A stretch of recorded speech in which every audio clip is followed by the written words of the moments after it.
Canadá, país ubicado al norte de América, es conocido por tener el segundo territorio más grande del mundo, por ser la cuna del hockey sobre hielo, y por sus más de 2 millones de lagos. Pero también, esta nación es fuente de historias increíbles y fantásticas vinculadas con el fenómeno OVNI.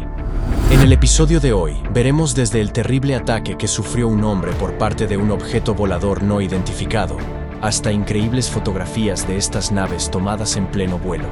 ¿Estás preparado? Estas son 5 cosas que te harán creer en extraterrestres. Canadá, segunda parte. Número 1. Los secretos del lago Ontario. Iniciamos nuestro viaje por uno de los más grandes y misteriosos lagos de Canadá. Hablamos del lago Ontario. Desde hace varias décadas, los pobladores que viven cerca de este lugar han reportado la aparición de una gran variedad de luces volando sobre sus aguas, e incluso sumergiéndose dentro de ellas. Es por eso que muchos investigadores creen que en las profundidades de este lago se escondería una base extraterrestre. Entre los principales avistamientos ocurridos en esta área, tenemos el incidente del 10 de diciembre de 1969, cuando un piloto que volaba una avioneta sobre este lugar observó una luz muy brillante flotando sobre sus aguas.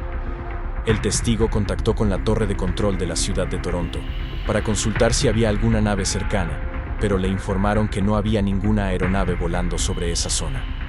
Unos minutos después, otra avioneta pasó por el mismo lugar y también observó la misma luminaria.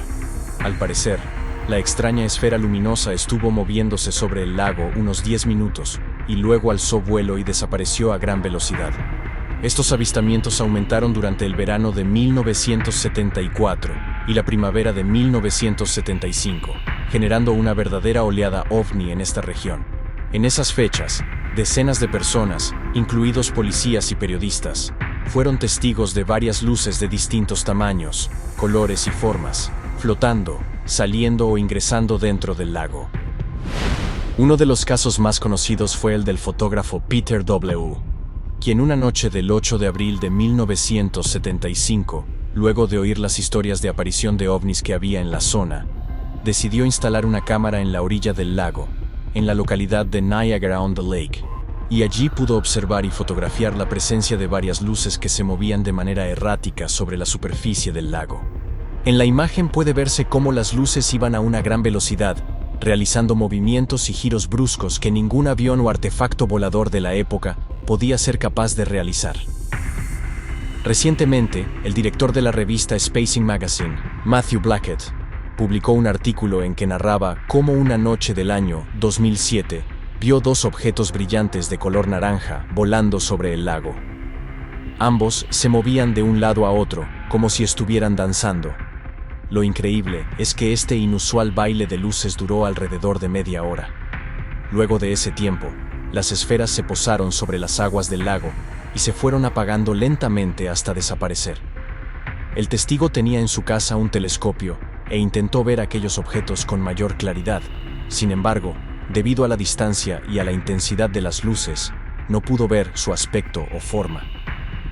Matthew descartó que aquellas luminarias hayan podido pertenecer a algún tipo de aeronave o ser el reflejo sobre las aguas de alguna estrella o planeta. Pero estos casos no son los únicos.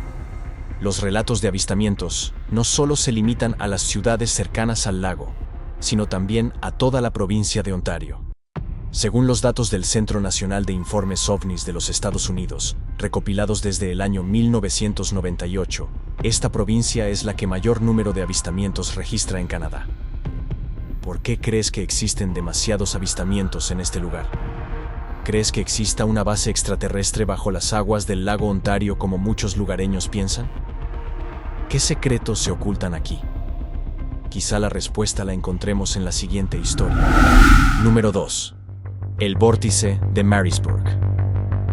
En el mundo de los temas del misterio, es conocido el nombre del Triángulo de las Bermudas, una zona ubicada en el Océano Atlántico que une con una línea imaginaria las Islas Bermudas, Puerto Rico y el estado de Florida en los Estados Unidos. Según diversos investigadores, esta área emitiría una fuerza o energía desconocida que provoca que las brújulas y otros instrumentos de navegación que usan los barcos y aviones se desorienten y fallen, ocasionando que estos vehículos se hundan o se estrellen en el mar. Sin embargo, Lo extraño es que algunas de estas embarcaciones y aeronaves, así como sus tripulantes, no fueron encontrados por las autoridades luego de su desaparición. Lo que ha motivado el surgimiento de una serie de teorías que señalan que estos vehículos ingresaron en una especie de portal dimensional, que los haría desaparecer de nuestra realidad y los llevaría a una realidad paralela. Pero, más allá de si estas hipótesis son ciertas o no, lo cierto es que el Triángulo de las Bermudas no es el único punto en el planeta en el que ocurren este tipo de fenómenos. Otro lugar es el llamado Vórtice de Marisburg, que justamente está ubicado en el lago Ontario, entre las ciudades de Wolf Island, Mexico Bay y Point Petre. Uno de los casos más antiguos registrados es el de la embarcación Quinlan, que un día de otoño de 1883, mientras cruzaba las aguas del Vórtice de Marisburg, una niebla muy espesa comenzó a formarse en la zona, junto con un viento tan gélido que llenó rápidamente de nieve todo el interior del barco. Pero eso no fue todo. Luego la brújula dejó de funcionar, obligando a la tripulación a perder el rumbo. No obstante, para su fortuna, el Quinlan impactó en las costas rocosas de Marisburg y los pobladores pudieron salvar a alguno de los marineros, mientras que el barco se partía por la mitad y se hundía en las aguas del lago. ¿Qué había ocurrido? Según aquellos que sobrevivieron a la tragedia, contaron que era como si una fuerza extraña y desconocida se hubiera apoderado de la nave y la hubiera llevado hasta esas rocas para provocar su hundimiento. Otro hecho ocurrido pocos años después, en 1889, es el de la embarcación Baviera, que navegaba el lago junto con otros 2 navíos, cuando hubo una tormenta repentina que provocó que la nave perdiera de vista a sus acompañantes. Lo extraño fue que luego este barco fue encontrado casi intacto, pero toda la tripulación había desaparecido. Las autoridades consideraron que los marineros habían logrado sobrevivir a la tormenta, pero por alguna razón desconocida, decidieron abandonar el barco. La mesa estaba puesta para la cena, los documentos del capitán y su dinero estaban allí. Incluso había un canario mascota que alguien tenía, cantando alegremente en su jaula, pero no había ni un solo rastro de la tripulación. Pero no solo los navíos han sufrido problemas al momento de cruzar esta parte del lago Ontario. En 1975, Ron Scott volaba con su pequeña avioneta Cessna 172 sobre este lugar cuando de pronto su aeronave se inclinó hacia un lado y por más que quiso enderezarla, no podía hacerlo. Estuvo por varios segundos intentando alinear su nave y cuando por fin lo logró, una extraña fuerza inclinó el Cessna hacia el otro lado. Al final, después de forzar los controles, logró enderezar el avión, pero jamás pudo explicar qué había ocurrido en ese momento. Sin embargo, uno de los casos más trágicos ocurrió el 10 de junio de 1952, cuando el piloto de la Real Fuerza Aérea de Canadá, Barry Allen Newman, volaba sobre este lago mientras realizaba unos ejercicios de entrenamiento. Sin embargo, de manera inexplicable, el piloto perdió el control de su aeronave y se estrelló en el lago. Lo más extraño de todo es que si bien los rescatistas lograron encontrar los restos del vehículo, el cuerpo de Barry jamás fue hallado. Hasta la fecha, se cree que son 270 barcos y al menos 40 aviones los que han sufrido algún tipo de accidente en la zona. Esto ha llevado a muchos a preguntarse, ¿qué sucede realmente en el Vórtice de Marisburg? ¿Qué fuerzas extrañas parecen manipular los instrumentos e incluso tomar el control de los barcos y aviones? Dinos en la sección de comentarios qué opinas al respecto. Pero si existe un lago que está vinculado directamente a la presencia de objetos voladores no identificados, es el que conoceremos a continuación. Número 3. Misterio en Falcon Lake. Retomamos nuestro viaje por este país, y ahora nos dirigimos a Falcon Lake, un lago ubicado en la provincia de Manitoba, y que fue el escenario de uno de los casos más importantes de la ufología canadiense. El hecho ocurrió el 20 de mayo de 1967.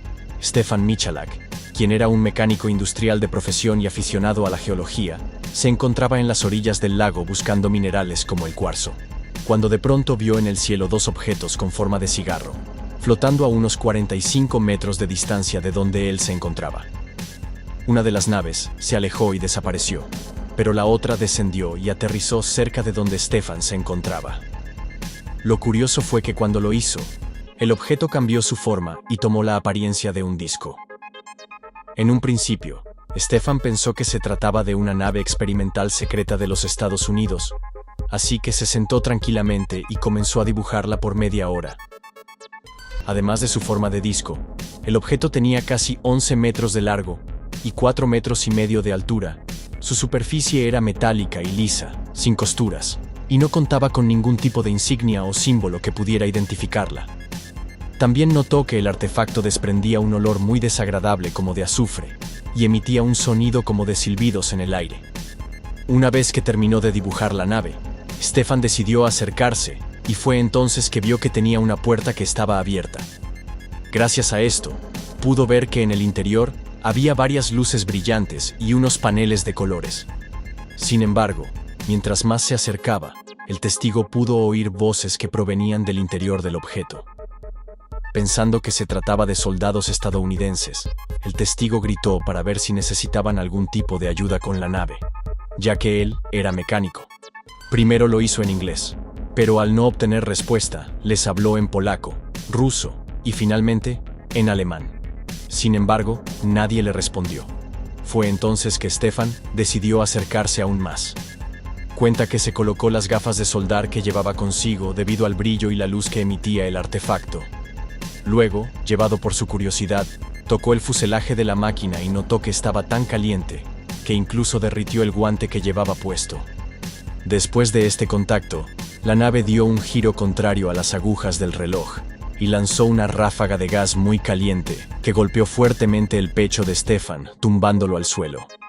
El calor fue tal que la camiseta que llevaba comenzó a quemarse y tuvo que quitársela rápidamente. Mientras hacía esto, el objeto alzó vuelo y se alejó de manera veloz. Horas después, Stefan fue al hospital y fue internado de emergencia. Allí se comprobó que había sufrido quemaduras tanto en el pecho como en el vientre. También tuvo una serie de síntomas como dolores de cabeza, desmayo y diarrea. En un principio se creyó que estos malestares eran producto de una exposición a material radiactivo. Sin embargo, los análisis descartaron esta posibilidad. Para acortar un poco la historia, eventualmente se enfermó gravemente. Comenzó con náuseas, empezó a ver manchas, perdió todo lo que tenía en el estómago. Con el tiempo, en las semanas siguientes, perdió mucho peso. Su linfocitosis, casi letal. Todos los signos eran propios de algo cancerígeno o de una quemadura por radiación. Lo llevaron a Pina, un establecimiento local, sin rastro alguno de radiación. Eventualmente, esta condición se calmó y volvió al trabajo. Unos 9 meses después, se desmayó en el trabajo. Cuando lo llevaron de urgencia al hospital, tenía una serie de puntos en el pecho. Poco tiempo después, las autoridades fueron a la zona para investigar el incidente, y allí encontraron varios rastros inusuales, como la presencia de vegetación quemada en un área circular de 4,5 metros, y metal sobrecalentado fundido en algunas rocas del lugar. También hallaron altos niveles de radiación en el suelo y en la ropa que Stefan se había quitado. Sin embargo, en cuanto a esto último, las autoridades señalaron que la radiación se debió a una veta de radio que estaba cerca del sitio. Stefan Michalak falleció en 1999, y hasta esa fecha, creyó que lo que vio no era una nave extraterrestre, sino una aeronave militar secreta. El incidente en Falcon Lake provocó un gran impacto dentro de este país, tanto que no solo se han hecho películas, libros y documentales sobre este caso, sino que además, la Real Casa de la Moneda de Canadá emitió en el 2018 una moneda de plata en su honor, conmemorando el 50º aniversario de este incidente. ¿Qué crees que le pudo pasar a Stefan Michalak? ¿Crees que esa nave fue de origen terrestre o no? Número 4. Avistamiento en el cementerio. Pero estas misteriosas naves no solo se presentan en los grandes lagos canadienses, a veces también lo hacen en los lugares más insospechados. En 1967, la ciudad de Edmonton, en la provincia de Alberta, fue testigo de una verdadera oleada ovni. Todo empezó el 8 de mayo, alrededor de las 2 de la madrugada, cuando un niño de 14 años llamado Ricky Banyard caminaba por el cementerio de Mount Pleasant para dirigirse a su casa, cuando vio sobre él una nave de forma esférica, que tenía luces rojas y verdes a su alrededor. De inmediato, el niño fue a buscar a su amigo Glenn Coates, y ambos pudieron ver a la nave volar mientras se dirigía hacia unos árboles. Los testigos decidieron esconderse detrás de otro árbol, y con el uso de unos binoculares, empezaron a ver detenidamente al objeto. Este se encontraba a unos 90 metros de altura, y emitía una especie de silbido leve mientras flotaba. En su base, proyectaba un haz de luz blanca de forma rectangular. Luego, Ricky salió de su escondite y decidió acercarse hasta donde caía esa luz, pero en ese momento, el ovni apagó todas sus luces y despegó velozmente emitiendo un ruido similar al que hace un avión al despegar. Al día siguiente, los niños fueron al lugar y pudieron ver varias rayas negras rectangulares en el lugar donde había caído el haz de luz. Ricky dibujó luego el ovni y se lo mostró a varios vecinos. Muchos de ellos afirmaron que vieron tanto a la nave como a la luz. Este primer avistamiento provocó un gran interés de la población por el fenómeno ovni. Muchos vecinos acudieron al cementerio llevando cámaras y binoculares y permanecieron horas esperando ver la aparición de alguna nave extraterrestre. Y al parecer, esto ocurrió, porque los casos de avistamiento de luces extrañas en los cielos continuaron viéndose en esta ciudad en los días siguientes. Por ejemplo, 2 días después de la experiencia de Ricky, una pareja que vivía en la misma zona dijo que vio un objeto flotante con luces rojas y azules intermitentes en sus bordes, y en la base, una luz blanca muy brillante. 10 días después, el conserje escolar Jack Strangman vio un objeto ovalado de color blanco sobrevolando una vez más el cementerio, y casi al mismo tiempo, otro testigo llamado Norman Fibke aseguró haber visto una nave con forma de huevo, con 2 luces rojas en cada extremo, también sobre el camposanto. A partir de allí, varios ciudadanos de Edmonton aseguraron ver la presencia de extrañas luces en el cielo. Sin embargo, el caso más importante de esta oleada ocurrió meses después. El 4 de noviembre de ese mismo año, un inmigrante italiano que fue identificado con las iniciales LR se encontraba en su habitación, cuando alrededor de las 11:30 de la noche, miró por la ventana y vio una luz roja muy brillante que sobrevolaba el río Saskatchewan, cerca del campo de golf de la localidad de Riverside. Luego de observarla por varios minutos, vio cómo de esa luz salía una pequeña esfera metálica que aterrizó en el campo de golf, y luego de un tiempo volvió a la luz principal, la misma que desapareció pocos segundos después. Al día siguiente, el testigo fue al campo de golf, y allí pudo notar que la hierba donde la esfera había aterrizado estaba aplanada, y también vio agujeros en el suelo. Sin embargo, lo más increíble fue que el hombre encontró una placa de 17 centímetros de ancho, 12 centímetros de largo y un grosor de solo 1 milímetro, que contenía una serie de dibujos y símbolos incomprensibles en su superficie. El italiano guardó la pieza con mucho cuidado y se la llevó a su país. Muchos investigadores lograron contactarlo, y si bien él confirmó la historia, no quiso entregar la placa para su estudio. Lo único que permitió es que se le tomara una fotografía en donde puede verse lo que parece ser una especie de mapa al lado de un tipo de escritura o alfabeto desconocido. ¿Es posible que haya sido real el avistamiento del testigo? ¿Por qué seres provenientes de otro mundo dejarían este tipo de evidencia? Número 5. OVNIs captados en pleno vuelo. ¿Estamos siendo invadidos por naves de origen extraterrestre? ¿Es posible que los objetos y luces que ven las personas sean originadas por su imaginación? ¿O es verdad que estos artefactos son reales? Y si en verdad existen, ¿dónde están las evidencias de su presencia?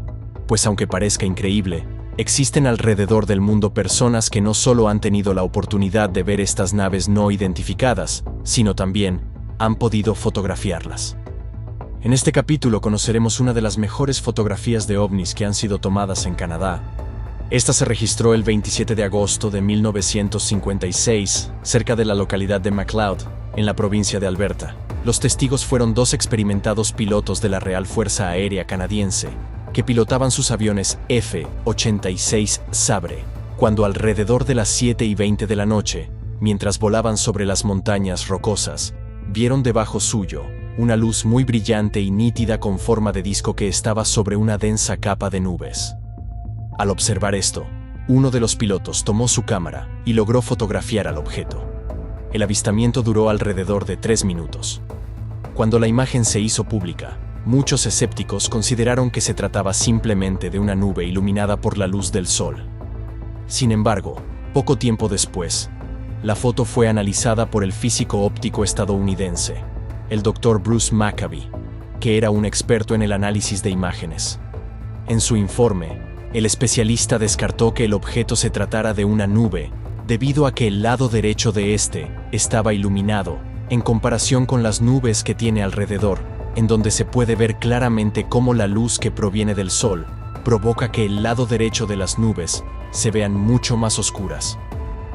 Además, se percató que el objeto tenía un brillo más intenso que las partes más luminosas de las nubes que lo rodeaban.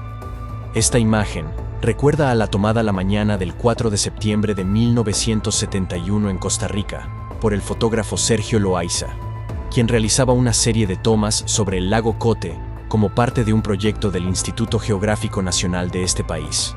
Al llegar a tierra, mientras revelaba las fotos que había tomado, notó que al lado derecho de la imagen se mostraba claramente la presencia de un disco metálico muy brillante.